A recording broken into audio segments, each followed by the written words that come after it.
Muy buenas noches, comunidad. Cuando el reloj marca las 12, el mundo que conocemos se toma un respiro, pero la ciudad no se detiene.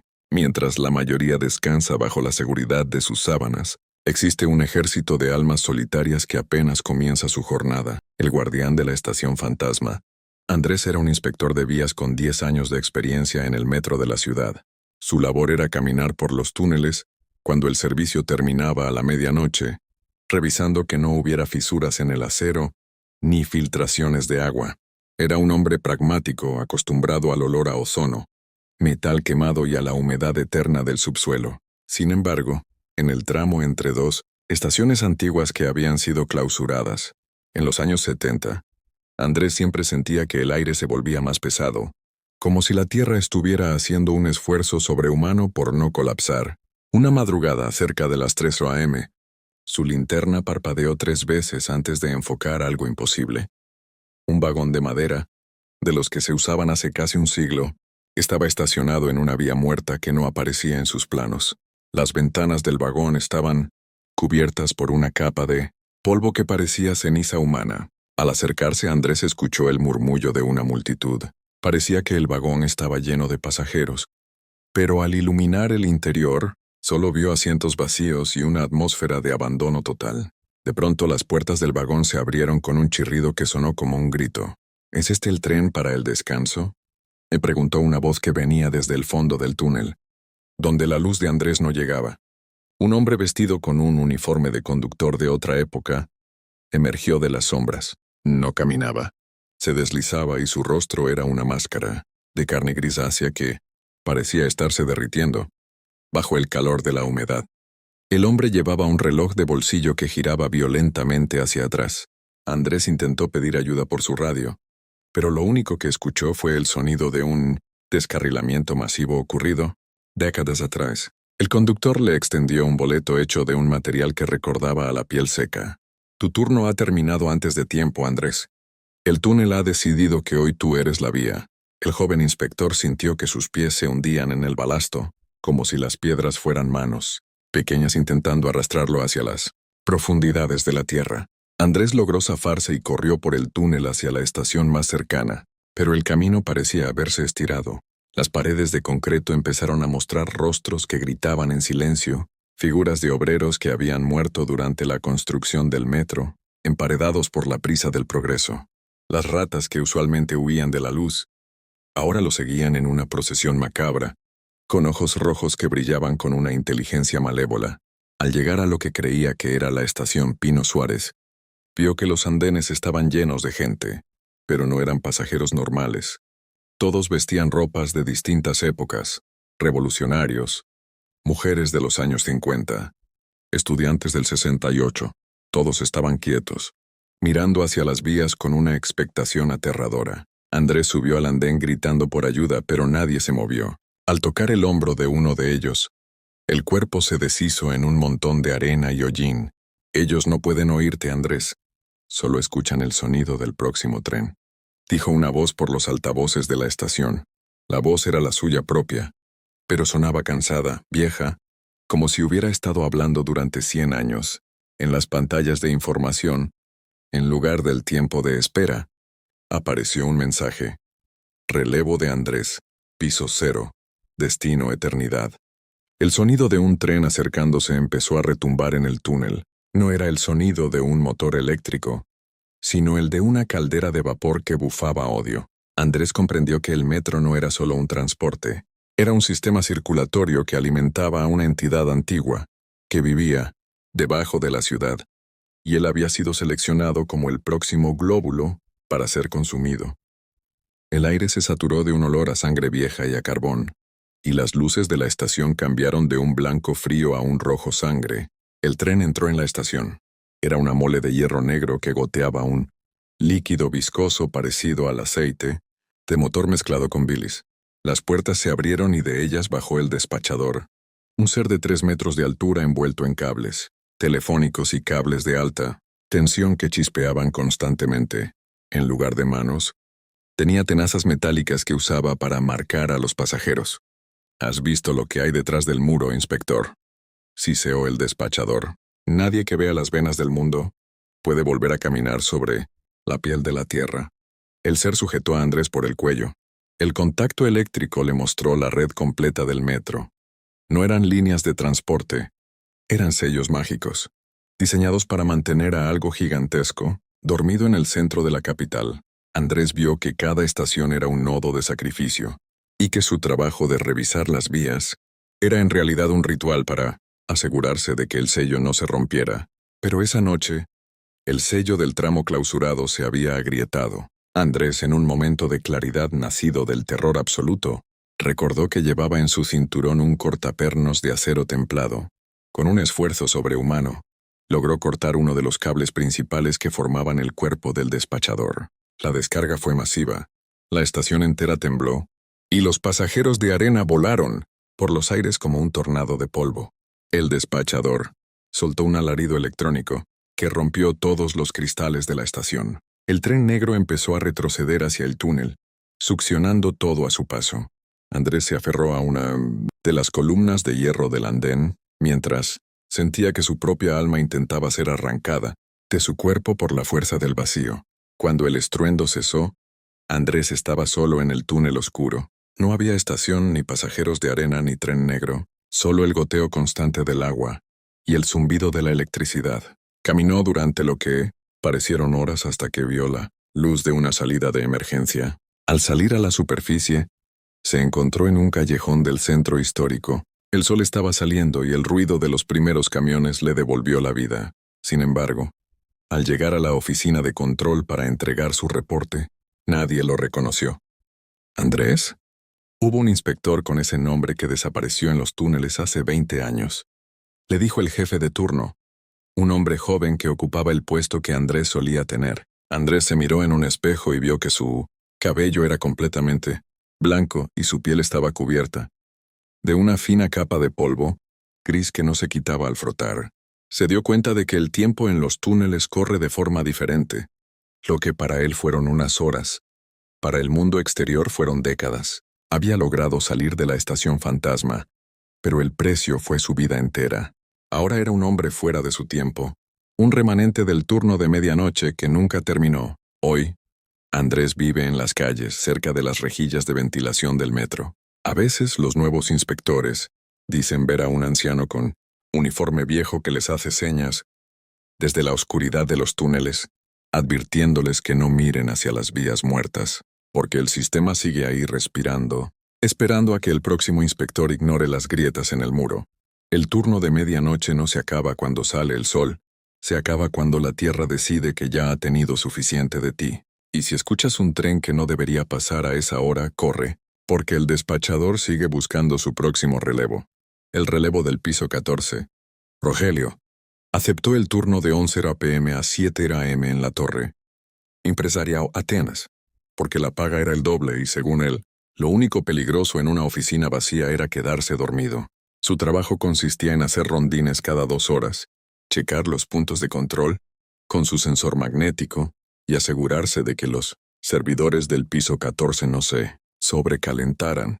El edificio era una maravilla de cristal y acero, pero por la noche, el aire acondicionado emitía un zumbido que sonaba como un susurro constante, y las alfombras amortiguaban tanto los pasos que uno llegaba a dudar de su propia existencia física.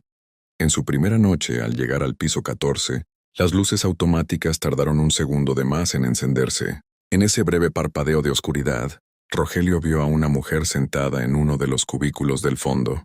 Estaba de espaldas, con el cabello recogido en un moño perfecto, tecleando furiosamente en una computadora que, lógicamente, debería estar apagada.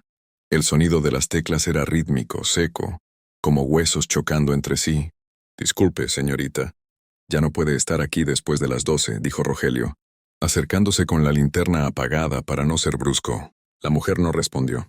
Rogelio notó que el monitor frente a ella no emitía luz azul, sino un resplandor grisáceo que no iluminaba el escritorio. Al estar a 3 metros, el aire se volvió tan frío que su aliento formó una pequeña nube de vapor. Cuando la mujer finalmente dejó de teclear, el silencio que siguió fue tan pesado que a Rogelio le zumbaron los oídos.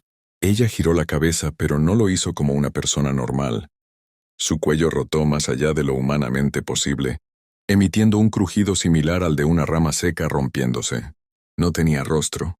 Donde deberían estar los ojos y la boca, solo había una superficie de piel lisa y tensa, grabada con los caracteres de un teclado de oficina. Rogelio retrocedió tropezando con un archivero, y cuando volvió a mirar, el cubículo estaba vacío y el monitor estaba frío como el hielo. Rogelio bajó a la cabina de vigilancia con el corazón queriendo salirse del pecho. Buscó a su compañero, don Manuel, un hombre que llevaba 20 años cuidando el edificio, pero no lo encontró. En su lugar, sobre el escritorio de mármol, encontró una bitácora vieja, con las hojas amarillentas y quemadas en las orillas. Al abrirla en la fecha actual, vio que los registros no estaban escritos con tinta, sino con una sustancia oscura que parecía oxidarse ante sus ojos. 01:15 a.m. El elevador 3 subió al piso 14 sin que nadie lo llamara. Se escuchan risas en el ducto del aire. El relevo de la medianoche no ha llegado, decía la última entrada, firmada por un tal R. González. Rogelio se dio cuenta de que R. González era su propio nombre. Al mirar las cámaras de seguridad, vio que en el monitor del piso 14, él mismo estaba parado frente al cubículo de la mujer sin rostro. Pero en el video él no se veía asustado. Estaba sonriendo y sus ojos eran dos huecos, negros que miraban directamente a la cámara, como si supiera que el Rogelio real lo estaba observando desde abajo. ¿Buscabas esto, muchacho?, dijo una voz a sus espaldas.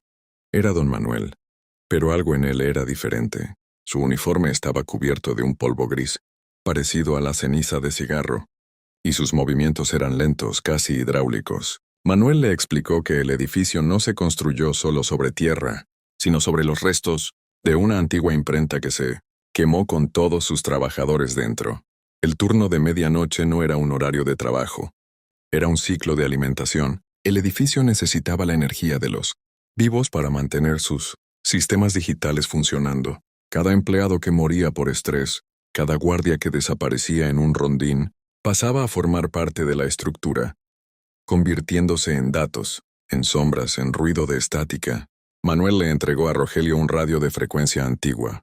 Si quieres salir vivo, tienes que subir al piso 14 otra vez y terminar el reporte. Si la bitácora no se cierra antes de las 3:33 a.m., pasarás a ser el nuevo protector de la entrada. Rogelio, sin más opción y sintiendo que las paredes de la cabina empezaban a cerrarse sobre él, subió al elevador. Pero al presionar el botón 14, el panel digital empezó a mostrar números negativos. 1, 10, 100. Las puertas se abrieron y Rogelio no vio una oficina. Vio un laberinto infinito de cables negros que colgaban del techo como lianas, goteando un aceite espeso que olía a ozono y a carne quemada.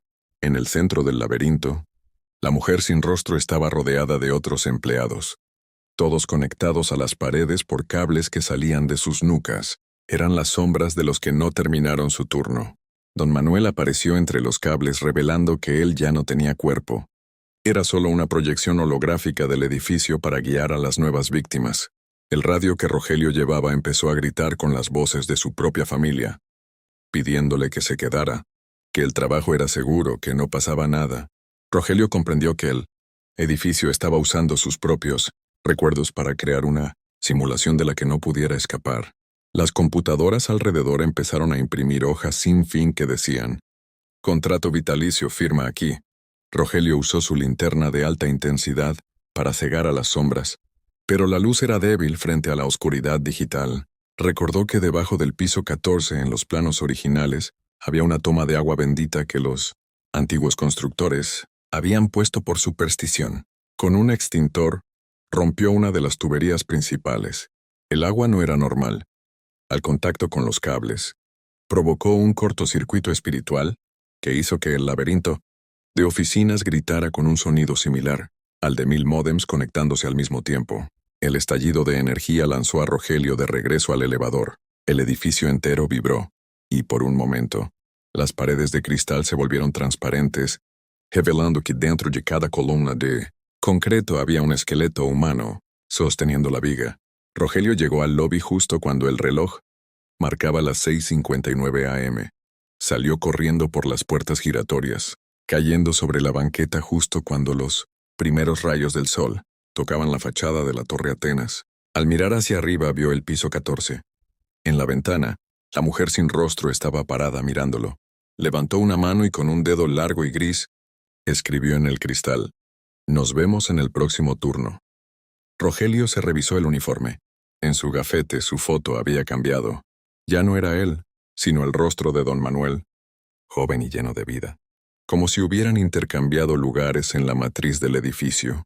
Rogelio nunca regresó por su cheque. Se mudó a un pueblo pequeño donde no hay edificios, de más de 2 pisos y donde no se usa internet después de las 6 de la tarde. Pero a veces, cuando está en silencio, escucha en su cabeza el clic, clic, clic de un teclado invisible. Sabe que el edificio tiene su huella digital y que, tarde o temprano, la bitácora volverá a abrirse en su nombre. Hoy, si trabajas en un corporativo de noche y sientes que alguien te observa desde el cubículo vacío, o si el elevador se detiene en un piso donde no hay nadie, no te asomes.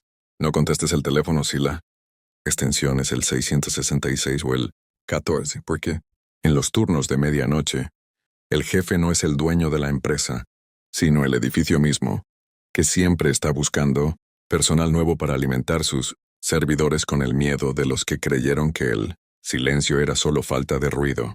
El relevo nunca termina para los que firman con su sombra. El pabellón de la camilla 13. Lalo era un guardia de seguridad nuevo en el hospital de especialidades, un complejo de concreto y vidrio, que de noche parecía una tumba gigante. Su jefe, un viejo cascarrabias llamado Don Chencho, le dio una sola instrucción: «Lalo, pase lo que pase, no te metas al pabellón B4 después de las 2 de la mañana. Ese piso se cerró hace 10 años por una bacteria, pero la verdad es que ahí el tiempo se echó a perder». Lalo, que necesitaba la chamba y se sentía muy gallo, pensó que eran puros cuentos, de viejos para asustar a los novatos, y se dispuso a hacer su ronda con su lámpara de 3 pilas y su radio al chinto, cerca de las 2:15 a.m. Mientras caminaba por el pasillo del tercer piso, escuchó un sonido metálico que venía de arriba. Clank, clank, clank. Era el chirrido de una camilla vieja, de esas que tienen las llantas flojas y suenan por todo el hospital. El ruido venía precisamente del B4. Olvidando la advertencia, Lalo subió por las escaleras de emergencia. Al abrir la puerta del pabellón, un golpe de aire con olor a alcanfor y a carne vieja lo recibió.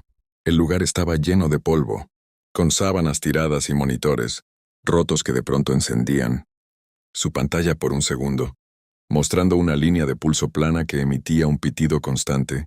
¡Pi! En el fondo del pasillo vio la camilla.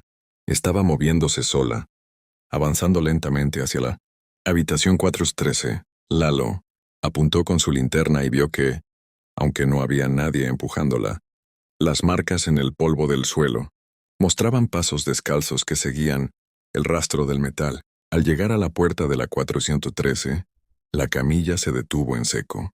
Lalo se acercó con el corazón martilleándole en la garganta y vio que sobre la camilla había una nota escrita en una receta médica amarillenta. Con letra temblorosa decía: «Revisión de signos, el paciente no tiene alma». De pronto el radio de Lalo se encendió solo y una voz de mujer, joven pero cansada, susurró: «Lalo, ayúdame a cambiarme la venda que me aprieta el cuello». Al girar, Lalo vio una sombra colgada del ventilador de techo, una sombra que empezó a girar lentamente hasta quedar de frente a él, mostrando unos ojos rojos que brillaban como brasas en la oscuridad. Lalo quiso correr, pero sus piernas no le respondieron. El miedo era como un cemento fresco que se le había pegado a los pies. La sombra del ventilador cayó al suelo sin hacer ruido y empezó a arrastrarse hacia él, desarticulada como si no tuviera huesos. En ese momento, una luz blanca y potente apareció al otro extremo del pasillo. Era una enfermera, vestida con un uniforme blanco tan brillante que lastimaba la vista. Llevaba una bandeja con medicinas y caminaba con una calma que no cuadraba con el horror del lugar. «No deberías estar aquí, muchacho. El doctor no ha pasado a dar el alta y la visita ya se acabó», dijo la enfermera sin mover los labios. Cuando la mujer pasó junto a él, Lalo notó que no caminaba sobre el piso, sino que flotaba a unos centímetros del linóleo mugriento. Su rostro era hermoso pero inexpresivo, como una muñeca de porcelana, y sus manos eran largas, terminando en dedos que parecían bisturíes. La sombra que se arrastraba se detuvo y empezó a chillar. Un sonido agudo que rompió los vidrios de las ventanas del pabellón.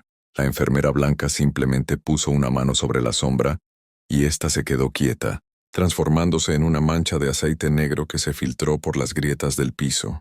La enfermera miró a Lalo y le entregó un termómetro de vidrio. Tómale la temperatura a los de la sala de espera. Si están fríos hay que bajarlos al sótano. Si están calientes es que todavía tienen pecado que quemar. Lalo miró hacia la sala de espera del pabellón y vio que ahora estaba llena. Eran decenas de personas con uniformes de guardia, iguales al suyo, todos sentados con la mirada perdida y la piel grisácea. Eran los guardias que, como él, no habían hecho caso a la advertencia de don Chencho a lo largo de los años. No estaban muertos, pero tampoco estaban en este mundo. Estaban en el turno intermedio, atrapados entre las paredes del hospital. La enfermera empezó a sacar una venda de su bolsillo, una venda que parecía no tener fin, y comenzó a envolver las manos de Lalo mientras le decía: «Ya casi es hora de tu cirugía, no te pongas nervioso». Desesperado, Lalo logró zafarse de las vendas, perdiendo un poco de piel en el proceso, y corrió hacia el elevador. Al presionar el botón de planta baja, el elevador bajó a una velocidad suicida, deteniéndose no en la salida, sino en el sótano 2, la morgue. Las puertas se abrieron y el olor a formol era tan fuerte que le hizo llorar sangre. Las gavetas de metal empezaron a abrirse y cerrarse solas, creando una sinfonía de golpes metálicos que resonaba en todo el sótano. En la mesa de autopsias vio a don Chencho. El viejo estaba acostado, con el pecho abierto, pero seguía fumando su cigarro de siempre. «Te lo dije, Lalo. En este hospital el que busca encuentra, y lo que encuentras aquí no se puede desver». Don Chencho señaló hacia una de las gavetas abiertas. Lalo se acercó y vio que dentro no había un cuerpo, sino un monitor de seguridad. En la pantalla se veía el lobby del hospital, donde su propio cuerpo estaba tirado en el suelo, rodeado de paramédicos que intentaban reanimarlo con choques eléctricos. «Te dio un patatús del susto allá arriba, mijo», dijo don Chencho mientras soltaba el humo. «Ahorita tu espíritu anda dando vueltas aquí abajo mientras deciden si te quedas con nosotros en la guardia eterna o si te regresan al mundo de los ruidos. Pero la enfermera blanca ya te marcó, y ella nunca deja a un paciente a medias». De pronto las paredes de la morgue empezaron a sudar un líquido rojo. Los cuerpos de las gavetas se bajaron de sus planchas y empezaron a rodear a Lalo. Eran médicos, enfermeras y pacientes, todos con los ojos cosidos con hilo de cáñamo. Empezaron a murmurar sus diagnósticos: insuficiencia de alma, fractura de destino, miedo agudo incurable. La enfermera blanca apareció detrás de ellos, sosteniendo una máscara de oxígeno que goteaba un gas negro. «Respira profundo, Lalo. Esto solo va a doler para siempre», susurró ella mientras le acercaba la máscara a la cara. Lalo sintió que el sótano empezaba a girar y que su cuerpo se volvía ligero como el humo. El sonido de un desfibrilador retumbó en sus oídos como un trueno. «Despejen». Lalo sintió un golpe de fuego en el pecho y abrió los ojos. Estaba en la sala de urgencias rodeado de sus compañeros.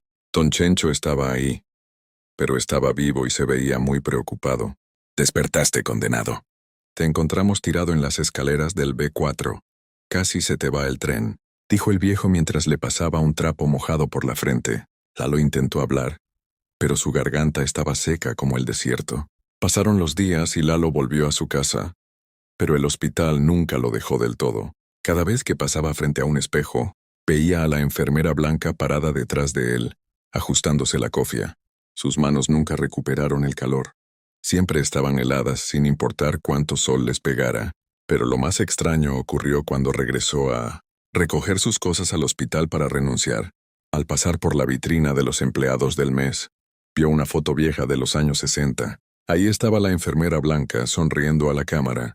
El pie de foto decía: «En memoria de la jefa de enfermeras Elena, fallecida en el incendio del pabellón B4. Hoy en día, Lalo trabaja en una oficina lejos de cualquier hospital, pero no puede estar en habitaciones con ventiladores de techo, porque el movimiento de las aspas le recuerda a la sombra que se arrastraba, y a veces, cuando el silencio es mucho, escucha en su cabeza el chirrido de la camilla 13, dicen los que se quedaron en la guardia que don Chencho también desapareció poco después, y que ahora, en el pabellón B4, se ven dos guardias haciendo ronda, uno viejo que fuma y uno joven que siempre lleva las manos vendadas. El hospital sigue ahí, colega. Si alguna vez te toca ir de noche y ves que una camilla se mueve sola, no la sigas. No intentes ser el héroe del turno, porque la enfermera blanca siempre está buscando relevos para su guardia eterna. Y una vez que entras en su reporte, no hay medicina que te salve del turno de medianoche.